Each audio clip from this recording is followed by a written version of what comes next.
Hello, in this week's programme we look at computer security. And crack the code on this disc and you could win £8,000 worth of prizes. Join me for a look at some of the winning entries from last night's 1985 Computer Animation Film Festival. For the home micro enthusiast, we look at upgrading from cassette to disc.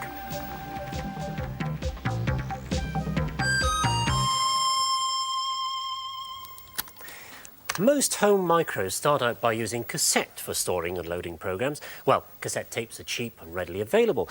The trouble is they're very slow. You see, cassettes were never designed for storing computer data. They were originally intended for taping dictation. So cassettes are a compromise. And that's why more and more home micros are now being offered with discs, because apart from being faster, they offer all kinds of other facilities. Here's the very popular Amstrad, and this is the disk drive unit itself here, and inside, there's the disc. Now, discs come in other sizes than that. That's a 3-inch. Here we've got a 3.5.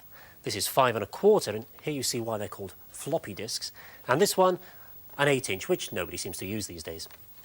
So what do discs offer? Well, for one thing, every disc has a built-in catalogue or directory of all the programs stored on it. So all I need to do is type in *cat, and there we are. I get a complete list of all the programs on the disc. Now, you could do the same thing with a 60-minute tape, but of course it'll take you 60 minutes.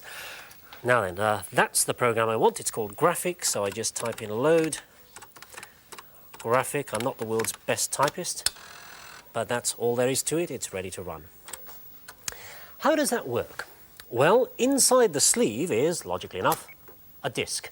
Now, if I get rid of that sleeve, the disc itself is organised into tracks, going round, and sectors, radiating out. When I load a program from the disc, it starts spinning. There's a read-write head, which is actually part of the disk drive, which moves in to read the directory. Now, on this disk, the directory is stored on the edge, and there the head finds where the program is. That is, it finds the track and sector number of the start of the program. It then moves in and starts to load up. Well, it sounds complicated, but all you need to know is type in load, and the rest is done very, very quickly. But disk also gives other advantages too. For instance, you can delete files, you can copy them, rename them, all very, very simply. Well, so far, so good. We've seen how this particular micro uses this particular type of 5 1/4-inch disc. But like everything in this business, it's every man for himself. As we've seen, there are other sizes, but the problem is more subtle than that. You see, there are many different ways of using this same size disc. When you buy a disc, it's got no information on it. It's just like a blank sheet of paper. So the first thing you have to do is format those tracks and sectors onto it. Well, that's very much like ruling lines on the sheet of paper. How many lines? Well, that depends on your system. Many systems use 40-track, but obviously you'll get more information packed in if you use 80-track. Of course, if you can write on both sides of the disc, you'll get even more information in. But of course, that needs 2 heads, one underneath, so that'll cost you. Now, that's called a double-sided disc, which is not to be confused with double density. Double density means packing the data in tighter, writing in smaller print on that piece of paper, if you like. So, out of that little lot, which one do you choose? Well, as often as not, the choice is made for you. There's absolutely no point in buying an 80-track drive if all the commercial software you want to run is supplied on 40-track. So it's worth finding out what's the standard for your system. And just about every home micro there is lets you upgrade to disk. Even the Spectrum here, with its micro drives, has attracted floppy disk interfaces. This one here is called the Beta Plus, and it costs about £95. It hooks your Spectrum up to a disk drive, which itself will cost another £100 or so. Well, most games cassettes take about 4 or 5 minutes to load. In fact, that one over there, Attic Attack, is still loading. But with this disk interface, it's as quick as this. Just enter a few commands, press the enter button, and Bob's your uncle. Once you're hooked on the speed of discs, you'll never want to use cassettes again. And of course, what you'll then want to do is put all your cassettes onto disk. But that might not be so easy. You see, there are 2 main problems. The first is that all disk systems grab some memory for their own use, so your programs have less room to run in, and it might not be enough. The second problem is that a lot of your commercial software is copy protected, so unless you really know what you're doing, you're not going to be able to transfer it. You'll need to trade in all those old cassettes for disk versions, if they're available. Most software houses we've spoken to will make that swap for about half the price of the disk version. But that could prove expensive. And of course, if you've got a Spectrum, there won't be a disk version to swap to. The system we've got here gets around that problem by taking what's called a snapshot of the entire contents of memory and saving that onto disk. If I just press this button here, it saves everything. It dumps the entire memory, not just the screen, but the whole program. Now that's a very, very neat system, very easy to use. But software houses don't like it. They think it's a pirate's dream. Although, of course, making a single backup copy of your own software for your own use shouldn't cause any problems. None of the copy protection mechanisms that the software houses have come up with can defeat a system like that. Well, not this week, anyway.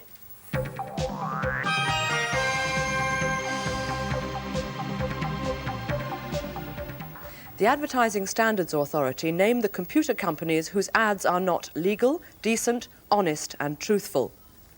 BT and Mercury are told to stop squabbling and start connecting. And Britain does well in this year's Computer Graphics Film Festival. In a report just published, the Advertising Standards Authority has upheld complaints against 6 information technology companies. The companies which failed to meet the authority's code of legal, decent, honest and truthful advertising were Electron-Equipped Computer Systems, Owl Software, Raquel Vodafone, Sinclair Research, Solidist Technology, which had 3 complaints upheld against it, and software games company US Gold. High-tech communications company Mercury has won a small victory in its long-running struggle to compete with British Telecom. Professor Brian Carlsberg, Director General of the Office of Telecommunications Oftel, has ruled that by March the 30th next year, BT must allow Mercury to connect to the existing telephone network. This follows long drawn-out negotiations between the 2 companies after the signing of an initial agreement in 1982. Carlsberg stepped in because, in the words of the Oftel document, after a period which appears to the Director General to be reasonable for the purpose, BT has failed to enter into an agreement as required by Mercury. IBM released its third quarter results this week and reported a drop of 7% on earnings. The company blames a hesitation in orders for the new 3090 mainframe in the US and the fall on the value of the dollar. The figures are being seen as a further indication that the industry is still suffering from a slump. American chip manufacturer Intel has announced a new microprocessor which could produce a new generation of micros, as Wendy Woods reports from California. At a time when virtually all American semiconductor manufacturers are suffering through their worst year in history, some good news has appeared this week from Intel. Intel introduced a 32-bit microprocessor twice as powerful as the chip that drives the IBM PC. The 80386 can access 4 billion bits of information and will be the brains of the next generation of micros. This is Wendy Woods reporting for MicroLive in Silicon Valley. And finally, here's some good news. Britain won 3 of the 8 categories in last night's Computer Animation Film Festival in London. British entries took the top award in the commercials, TV graphics and the pop promo sections. I was there, and later in the programme I'll be showing you some of the films you just won't believe.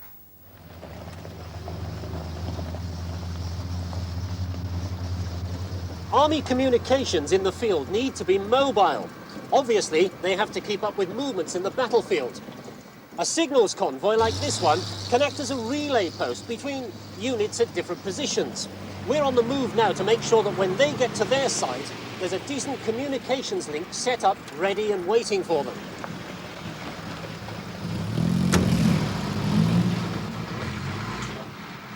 This vehicle has on board a transmitter which will form part of a widespread communications network, and it's got to be installed and online as soon as possible.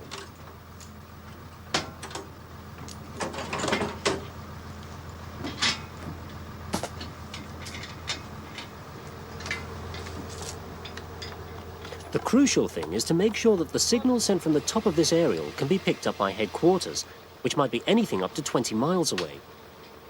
The problem is compounded by any hills in the way which might interfere with the signal. You've got to be sure you'll get a satisfactory reception before you set up the communications post. So I went to ask Yeoman of Signals Palmer how this is normally calculated.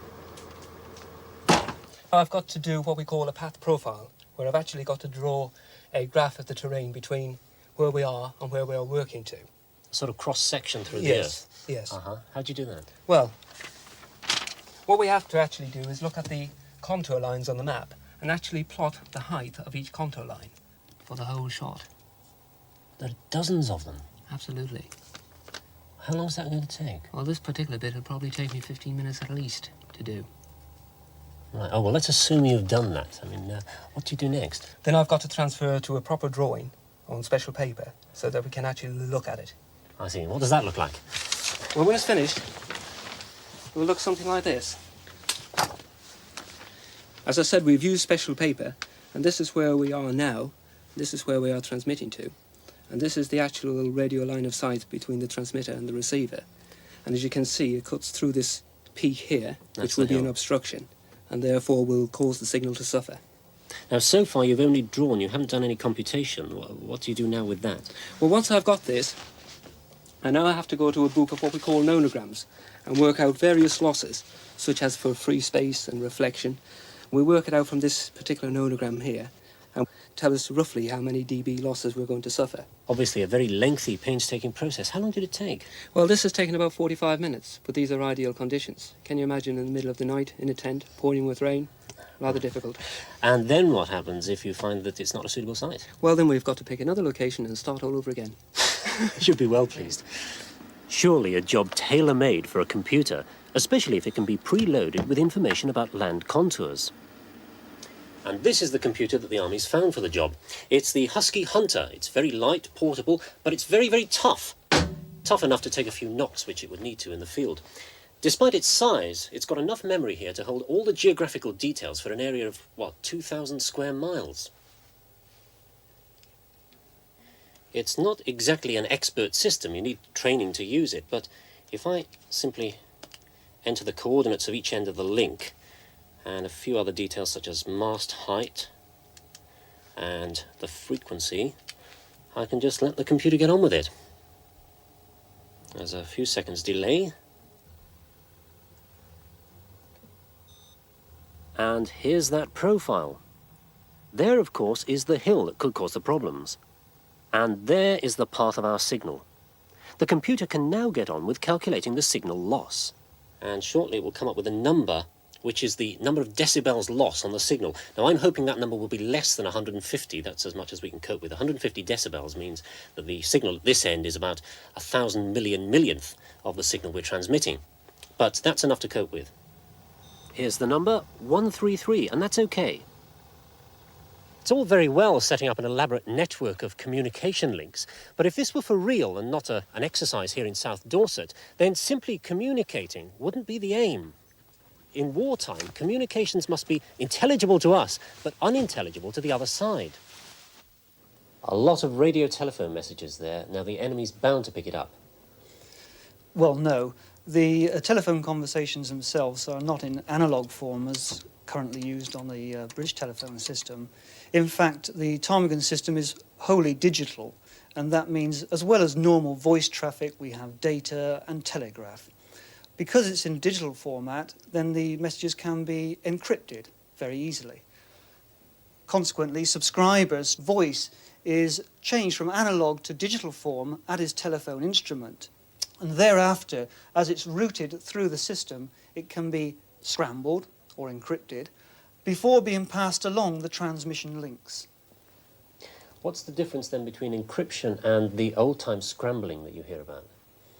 There is very little difference except in terms of the quality of the security offered by a digital encryption system. Why is that more secure? Sorry. Well, the Army are obviously not very keen to be drawn on that one. In the business world, the stakes may be different, but the need for secure data is just as high. Increasingly, the micros used in business are linked and communicating to each other. A cluster of workstations in one building might be linked together via a departmental computer by what's known as a local area network. And there may be several of these in different parts of the country, perhaps linked to the mainframe by telephone lines. All this means that Joe Bloggs in Birmingham could link it to my personal documents in London.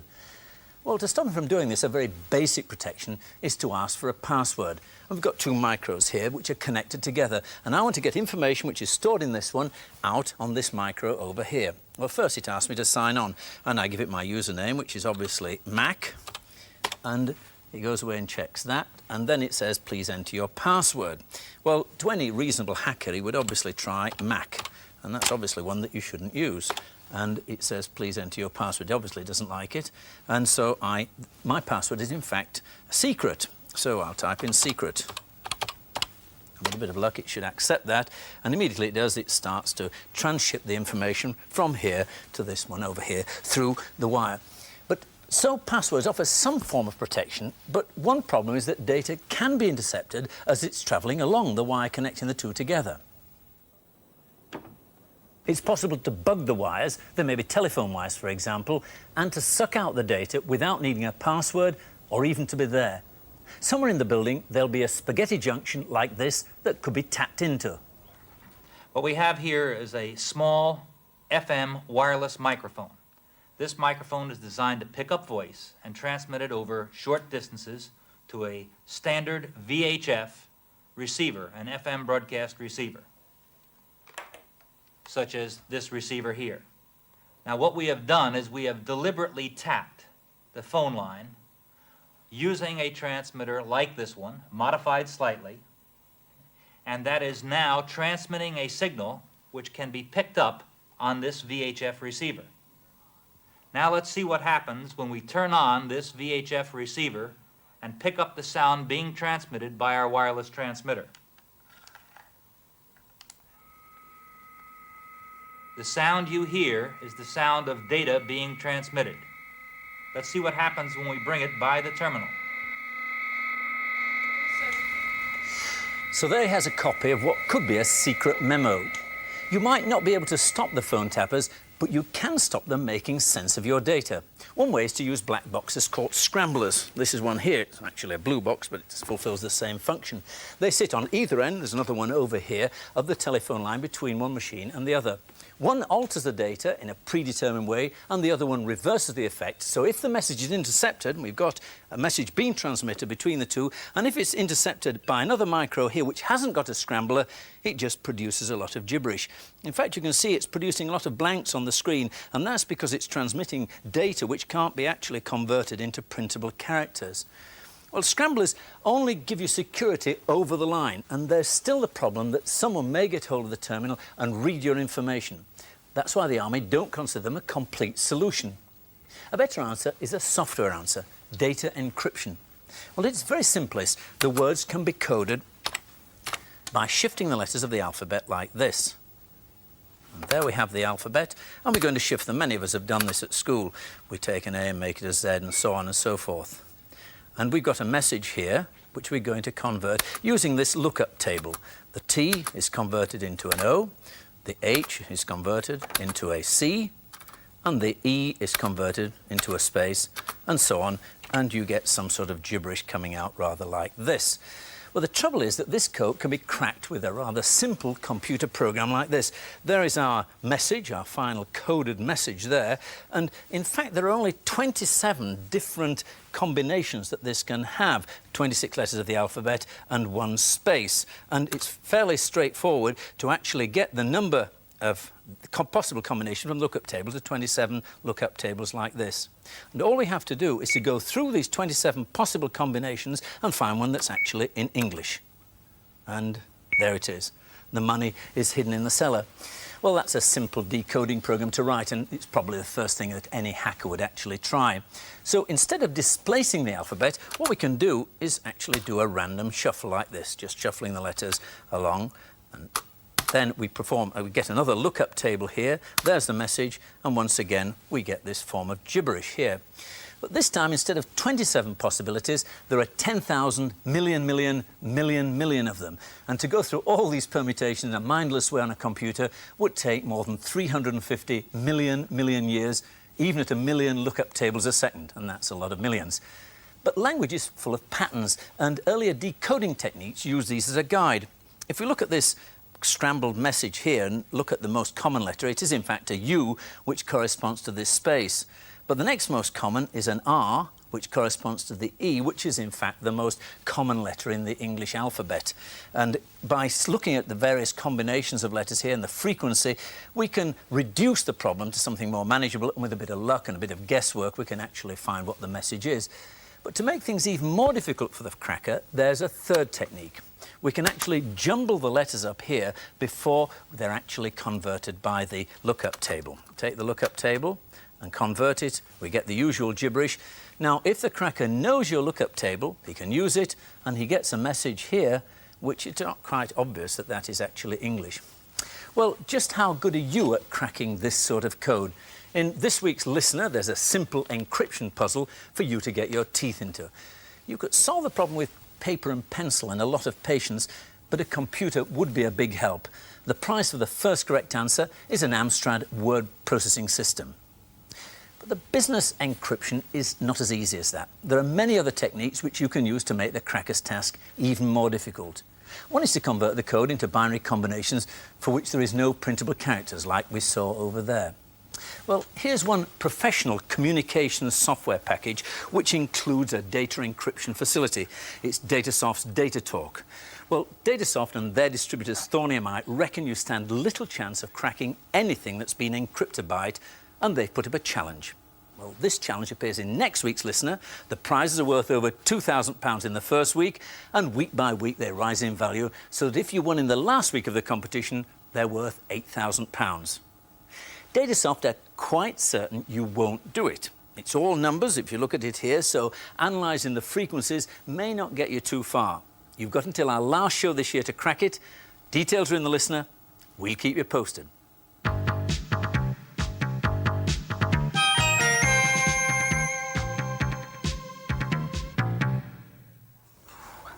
Called Tom's Gears, that mind-bending piece was the winner in the Fine Arts category at last night's Computer Animation Film Festival. One of the judges was from Middlesex Polytechnic. He was John Vince, and John is with me now in the studio. Welcome, John. Amazing. Thank you for joining us. I think we should get straight on and look at some of the award winners. And there's absolutely nothing partisan about showing British this evening because we did so well. So let's start with the winner in the pop promo section. This is going to be Dire Straits, and it comes from a British company called Rush's Post-Production. Yes, this one's very good. We're just seeing what is called a real-time image floating through the screen there. But Was that the little sort of the cartoony little puppet, figures, if I dare yes, call them yes. that? That was done on a Bosch FGS system. Why real time? What does that expression imply? It speeds up the process of getting the final animation. Here we're just seeing some paint box images superimposed on live action. So using a real-time system, you can actually capture images as they're happening? Yes. Providing they're simple enough, I If they're suppose. simple and normally in wireframe. Yes. Some systems, like the Bosch, can do the colouring as well in real time. Those were actually rather angular, I thought. Yes, just to keep the model simple and keep the speed up. Right, OK. Right, let's move on to another category, slightly different category this time. Winner of the commercial category. This is again from Britain. It's Robinson Lambinerns and Electronic Arts Get Smarties. Very, very jolly, this Yes, isn't it? now when I first saw this, I just didn't believe, well, I couldn't understand how it was achieved, but it is a computer, beautiful modelling, beautiful animation. I mean, look at that model there. Nothing but a computer could actually create these images. No, it would could take a they? lifetime, it seemed, to do that, yes. That in itself is its own justification, isn't it? Well, I think we'll move on now and see something slightly different. In fact, this wasn't an award winner, but a favourite of yours, I know, and it did vie for first place for the Supreme Award. This comes from Moving Picture Company. It's called Picture Gallery. Yes, this one's got some beautiful effects, some video effects, Quantel Mirage, Quantel Paintbox, and the Bosch again. But one of the outstanding features of the animation is the use of motion control, where a camera is in charge of a computer, I should say, is in charge of the camera moving through a model. And it's the model that makes up the picture gallery. We've got some real action there, in real we're life seeing there. live action as well. That lady Now- wasn't real, was she? No. But here we are inside the model, and the computer is controlling that movement. And all of these other images are superimposed afterwards. And where do those images come from? Do they come out? Well, the cubes, you see the cube Yes. here, that is a Bosch image, and that could be shown in real time.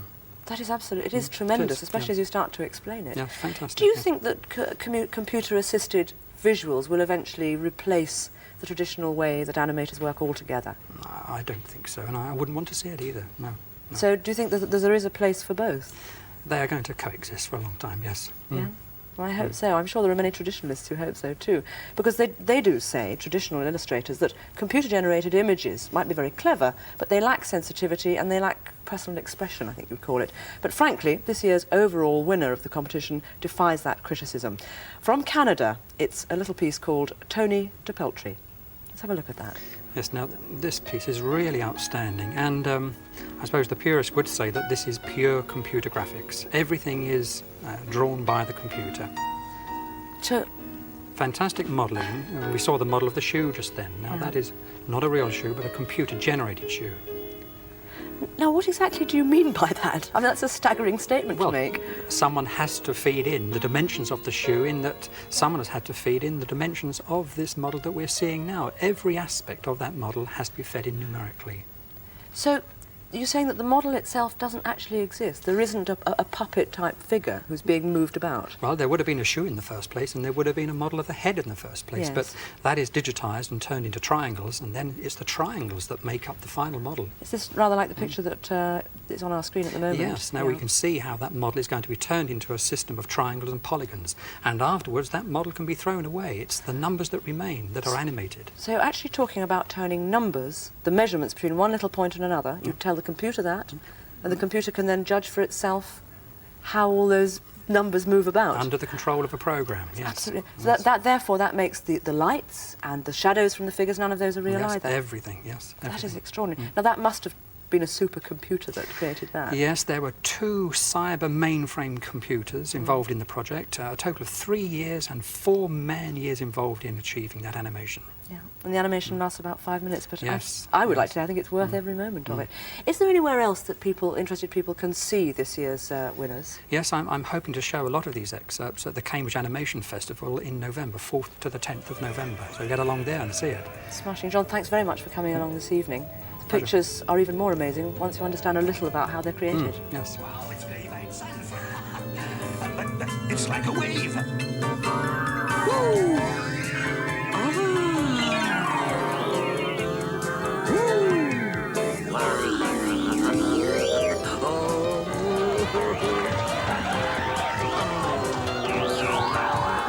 You're being crazy or what?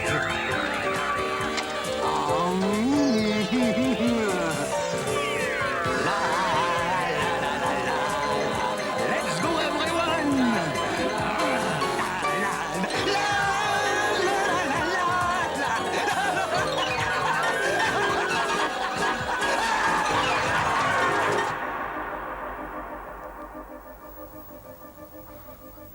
Next week's MicroLive departs from its usual format. The entire programme is devoted to one subject: how computers are influencing the output of real musicians. Take it away, Tony. Night-night.